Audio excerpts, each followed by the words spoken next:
አያቶላ የተነሳባቸውን ህዝባዊ ማዕበል ለማስቀየስ በሚመስል መንገድ እጅግ አነጋጋሪ የተባለ አህጉር ተሻጋሪ ባላስቲክ ሚሳኤል የማስወንጨፍ ሙከራ አድርገዋል። የአሜሪካ ከተሞችን በደቂቃዎች ውስጥ ማጥቃት ይችላል የተባለለት የሚሳኤል ከትራምፕ ለሚሰነዘረባት የጥቃት ዛቻ ቆም ብለው እንዲያስቡ ለማድረግ ያለመ መሆኑ ተሰምቷል። በራሺያና ቻይና ደጋፊት የተገነባ የተባለው ግዙፍ መሳሪያ እስራኤልን ክፉኛ ያስቆጣ ሆኗል። ኔታንያሁን በኢራን ላይ እርምጃ ለመውሰድ በአስቸኳይ ስላሳሰባቸው የሚሳኤል ሙከራና ስለ መካከለኛው ምስራቅ ዝርዝር ትኩስ መረጃዎችን ይዘናል። አብራችሁን ቆዩ። የኢራን የመንግስት መገናኛ ብዙሃን እንደዘገቡት ከሆነ የሀገሪቱ የጦር ኃይል የአሜሪካን ዋና ምድር የመምታት አቅም ያለው እጅግ የላቀ አህጉር አቋራጭ ባላስቲክ ሚሳኤል ሙከራን በስኬት አከናውኗል። የእርምጃ በእስላማዊቷ ሪፐብሊክ የረጅም ርቀት ጥቃት የማድረስ አቅም ላይ የታየ ትልቅና ጉልህ እድገት እንደሆነ ተነግሯል። ከእስላማዊ አብዮት ጠባቂ ኃይል ጋር ግንኙነት ባላቸው የመገናኛ አውታሮች የተሰራጨው ይህ መግለጫ ሚሳኤሉ ከአንድ አህጉር ወደ ሌላ አህጉር የመሻገር አቅም እንዳለው የሚያሳይ የበረራ መስመር መከተሉንና ከ10,000 ኪሎ ሜትር በላይ ርቀት የመጓዝ አቅም እንዳለው አመላክቷል።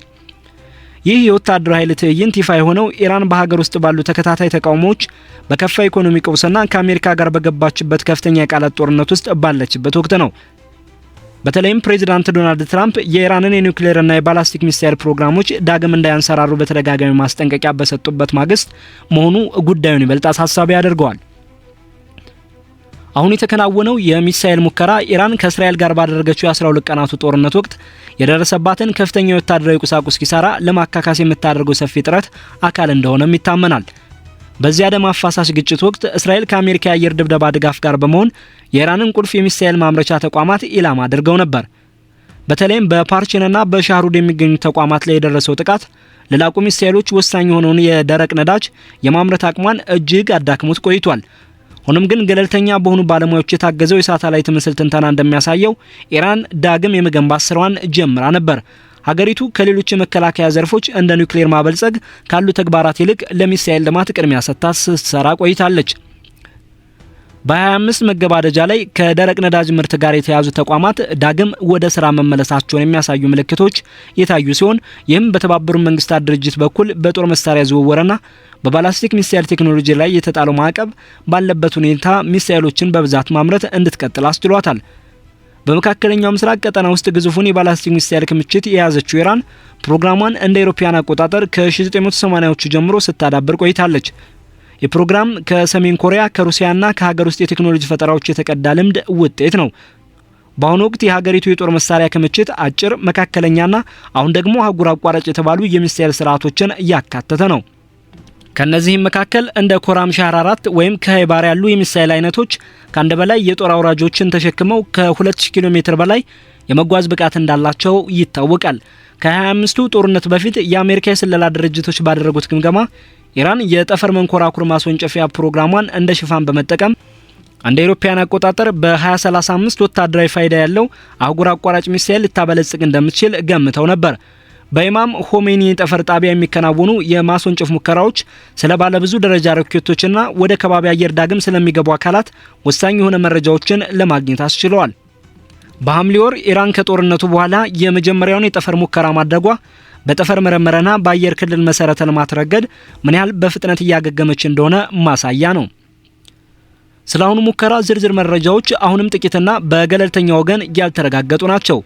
የኢራን ሪፖርቶች እንደሚያሳዩት ሚሳኤሉ የተተኮሰው በሚሳኤልና በጠፈር እንቅስቃሴዎቿ ማዕከል በሆነችው በሴምናን ግዛት ውስጥ ከሚገኝ ስፍራ ነው። ሚሳኤሉ በሩሲያ አየር ክልል ላይ አልፎ ወደ ሳይቤሪያ ባህር አቅጣጫ የተጓዘው በሞስኮ ሙሉ ፈቃድ እንደሆነም ተገልጿል።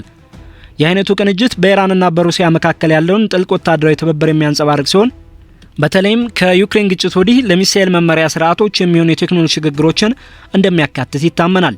ሆኖም የሳተላይት ምስሎችና የምዕራባውያን የስለላ ተቋማት እስካሁን የተሳካ የተኩስ ሙከራ ስለመደረጉ አላረጋገጡም። አንዳንድ ተንታኞች እንደሚሉት ከሆነ ይህ ሪፖርት በመስከረም 2025 ከተሰማውና ካልተረጋገጠው ጥያቄ ጋር ተመሳሳይነት አለው። በወቅቱ በሴምናን ሰማይ ላይ የታየው የጭስ መስመር ካልታወቀ የሚሳኤል ሙከራ ጋር ተያይዞ ነበር። በወቅቱ አንድ የኢራን የፓርላማ አባል ሙከራው የአህጉር አቋራጭ ሚሳኤል እንደሆነ ቢገልጹም የአሜሪካ ባለስልጣናት ግን ሙከራው መደረጉን የሚያሳይ በቂ ማስረጃ የለም በማለት ዘገባውን አጣጥለውት ነበር። ኢራን አሁን ይፋ ያደረገችው የአህጉር አቋራጭ ሚሳኤል ሙከራ እውነት ከሆነ የዓለም አቀፍ የኃይል ሚዛን ላይ ትልቅ ለውጥ የሚያመጣና በመካከለኛው ምስራቅ ብቻ ሳይሆን በዓለም አቀፍ ደህንነት ላይ ከፍተኛ ስጋት የሚደቅን ክስተት ይሆናል። ሆኖም የምዕራባውያን የደህንነት ተቋማት የኢራንን ወታደራዊ አቅም በትክክል ለመገምገምና የቴክኖሎጂ ደረጃዋን ለማረጋገጥ አሁንም ጥብቅ ክትትል እያደረጉ ይገኛሉ።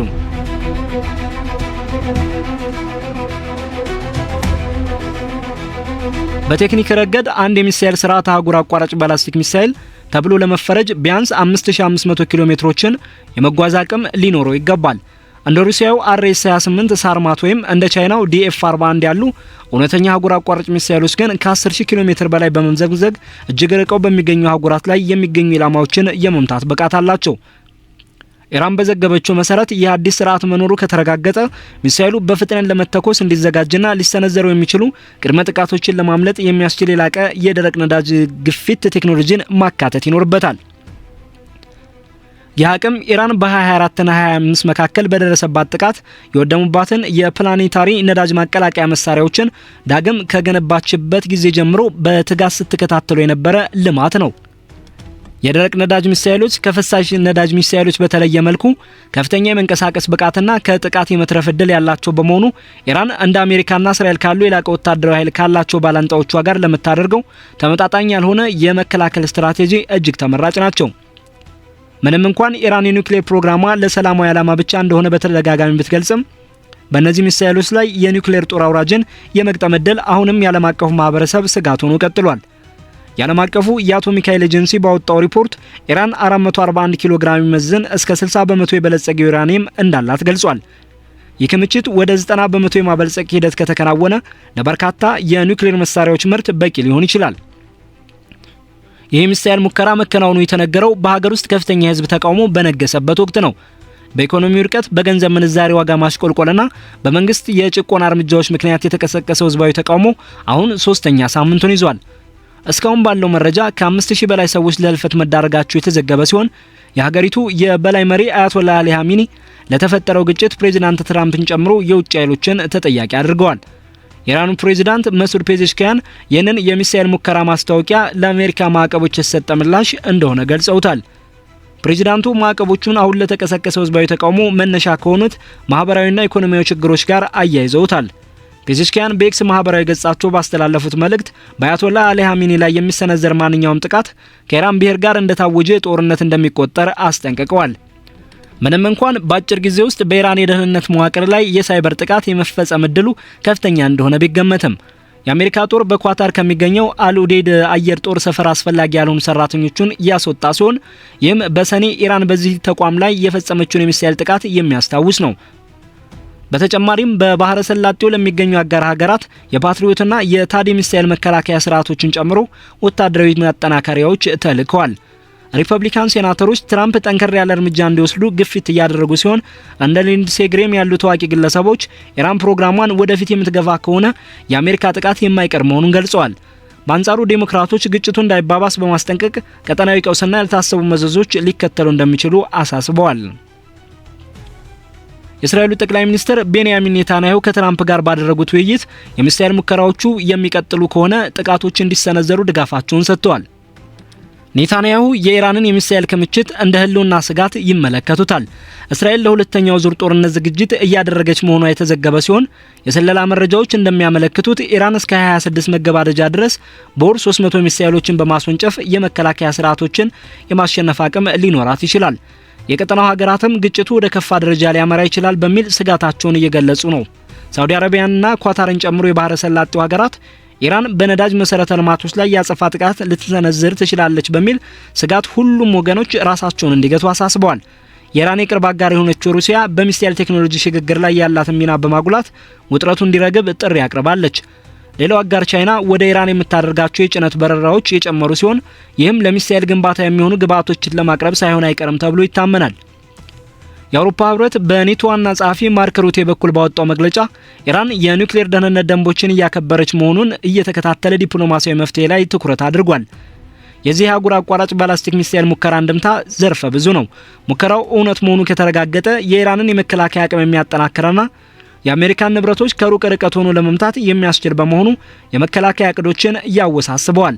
ሆኖም ባለሙያዎች እንደሚሉት ኢራን በችግር ጊዜ የሀገር ውስጥ ድጋፍን ለማሰባሰብና የውጭ ጣልቃ ገብነትን ለመከላከል ስትል አቅሟን አጋኖ የማቅረብ ልማድ አላት። አሁን ባለው ህዝባዊ ተቃውሞ መካከል ይህ ማስታወቂያ የብሔርተኞችን ስሜት ቀስቅሶ ትኩረትን ከሀገር ውስጥ ችግሮች ወደ ውጭ ስጋቶች ለማዞር የታለመ ሊሆን ይችላል። ለአሜሪካ ደግሞ ይህ ሁኔታ እንደ ሳይበር ማጥፊያ ወይም ወታደራዊ ጥቃቶችን የመሳሰሉ ቅድመ ጥንቃቄ እርምጃዎችን የመውሰድ ጥያቄን ያስነሳል።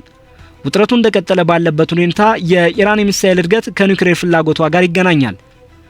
ሪፖርቶች እንደሚያሳዩት ሀሜኒ ለሚሳኤሎች የሚሆኑ ጥቃቅን ዋርሄድስ እንዲበለጽጉ ፈቅደዋል።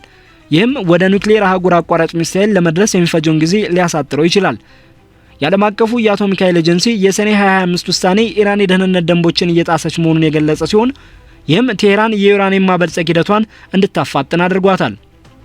የአሜሪካ ግምገማዎች እንደሚያስጠነቅቁት ምንም አይነት ጣልቃ ገብነት ካልተደረገ ኢራን በጥቂት ወራት ውስጥ የኒውክሌር መሳሪያ ባለቤት የመሆን አቅም ላይ ልትደርስ ትችላለች። ሁኔታው አሁንም እጅግ ተለዋዋጭ ነው። የትራምፕ አስተዳደር በድብቅ በሚደረጉ ውይይቶች የሚታየውን ዲፕሎማሲና ወታደራዊ ኃይልን የማመጣጠን ስራ እየሰራ ይገኛል። የኢራን የውጭ ጉዳይ ሚኒስትር አባስ አራቅቺ እያደረጉት ያለው ዲፕሎማሲያዊ ጥረት ቴህራን ውጥረቱን ለማርገብ ወይም ጥቃቶችን ለማዘግየት እየፈለገች እንደሆነ ይጠቁማል። ሆኖም የተቃውሞ ሰልፎቹ እየተጠናከሩ በመጡበትና የሚሳኤል ሙከራው እውነተኝነት ባልተረጋገጠበት በዚህ ወቅት የተሳሳተ ስሌት የመስራት ስጋት እጅግ የገዘፈ ሲሆን ይህም ቀጠናዊ ኃይሎችን ወደ ሰፊ ጦርነት ሊጎትት ይችላል።